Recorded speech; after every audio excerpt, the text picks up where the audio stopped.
ये कहानी है एक ऐसे लड़के की जो पढ़ाई तो नहीं करता परंतु पास होने के लिए अलग अलग प्रकार के तरकीब ढूंढता रहता है। आइए कहानी सुनते हैं चीटिंग।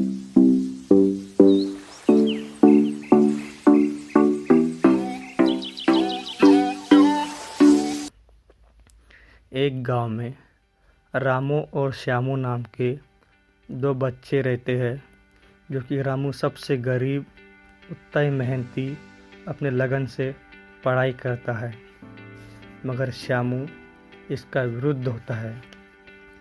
श्यामू काफ़ी अमीर तो होता है, उतना ही आलसी और पढ़ाई में कमज़ोर, यहाँ तक कि हम बोल सकते उसका पढ़ाई में कोई ध्यान ही नहीं होता। एक दिन मैडम क्लास में पढ़ाए हुए सब्जेक्ट की रिवीजन ले रही थी, तभी श्यामू बढ़िया अपने टेबल में आराम से सो रहा था। मैडम उसके पास आते हैं और कहती है, मैं यहाँ रिवीजन ले रही हूँ और तू सो रहा है। तभी श्यामू हंसते जवाब देता है, मैडम पेपर तो आते जाते रहते हैं, पढ़ाई तो हम कभी भी कर सकते हैं, मगर हमारी नींद इम्पॉर्टेंट है। अगर नींद नहीं हुई तो हमारी तबीयत खराब हो जाएंगी और हम पेपर नहीं दे सकते। मैडम वहाँ से चुपचाप चले जाते हैं। पेपर करीब आते हैं, मगर श्यामू को कोई टेंशन नहीं, वो अपने तरकीब सोचता रहता है। एक दिन श्यामू रामू के घर आता है, उसे खेलने के लिए चल कहता है, मगर रामू नहीं जाता। मैं अभी पढ़ाई कर रहा हूँ ऐसे बोलता है और उसे भी कहता है, तुम भी पढ़ाई करो, शायद तुम्हारे भी नंबर अच्छा आएंगे, चीटिंग करने की आवश्यकता नहीं पड़ेगी। मगर श्यामू ये बात को अनसुना करके वहाँ से चले जाता है। पेपर के एक दिन पहले ही श्यामू बाजार जाता है, वहाँ से एक वीक, टी शर्ट, कैंची और बहुत सारे पेजेस लाता है। दूसरे दिन वीक और पेजेस को लेके श्यामू स्कूल जाता है और क्लास में एक गंजा रहता है, उसे अपने सामने बैठाता है, उसको वीक पहना देता है, उसके अंदर चीट डाल देता है। मैडम ये देख के हैरान हो जाती है, आज तक ये लड़का टकला था, अचानक इसके सर में बाल कैसे उग गए।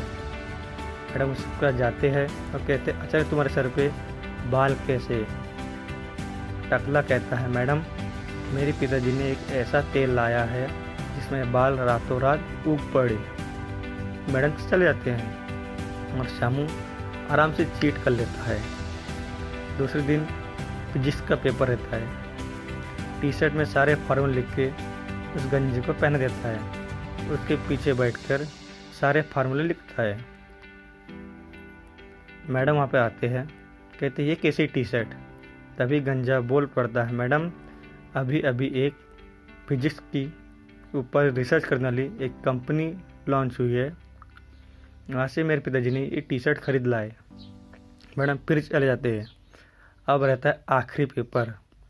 आखिरी पेपर MCQ फॉर्म में होता है और किसी को कुछ समझ नहीं आता। श्यामू फिर रामू के घर जाता है, भाई इस पेपर में तुम मेरी हेल्प कर देना। और रामू साफ साफ मना कर देता है, तुमने पढ़ाई नहीं की, मैं तुम्हारी हेल्प नहीं करूँगा। रामू और सभी बच्चे श्यामू और सभी बच्चे रामू को मारने लगते हैं। कभी रामू उन्हें हाँ कर देता, मैं बताऊँगा पेपर, मैं कैसे बताऊँगा। बताते, अगर पहला ऑप्शन रहा तो एक बार खांसना, दूसरा रहा तो 2 बार खांसना, तीसरा तो छींकना, चौथा रहा तो उबासी लेना। दूसरे दिन ठीक ऐसे ही होता है। मैडम राउंड मारने आते हैं, देखते हैं अगर एक पहला क्वेश्चन में अगर पेन रहा तो रामू 1 बार खांसता है, दूसरे पे रहा तो 2 बार खांसता है, तीसरे में छींकता है, चौथे में उबासी लेता है। मैडम को ये सब समझ आ जाता है कि हाँ चीट हो रही है। तभी मैडम जोर जोर से छींकने लगती है। किसी बच्चे का ध्यान मैडम की तरफ नहीं होता और सब मैडम के पीछे मैडम को फॉलो करते हैं। सब अपने अपने पेन से तीसरे ऑप्शन में टिक करते चले जाते हैं। फिर पेपर होने के बाद रिजल्ट आता है अब सब देखते सभी बच्चे फेल, सिर्फ रामू को छोड़ के। रामू अच्छे नंबर से पास होता है। ये सब गुस्से में आके सब बच्चे रामू को मारने जाते हैं। तभी मैडम वहाँ पे आते हैं, सबको रुकने कह दिए। गलती रामू की नहीं, गलती तुम्हारी है। पहली गलती तुमने पढ़ाई नहीं की, दूसरी तुमने मेरे तरफ ध्यान नहीं दिए। रामू छींक नहीं रहा था, छींक मैं रही थी, और तुमने मेरे पीछे पूरे क्वेश्चन में टिक करते चले गए, इसलिए तुम फेल हो गए। जैसे हम गलती करेंगे वैसे ही हमें फल मिलेंगे। अगर हम अच्छे काम करते तो हमें फल भी अच्छा मिलता है।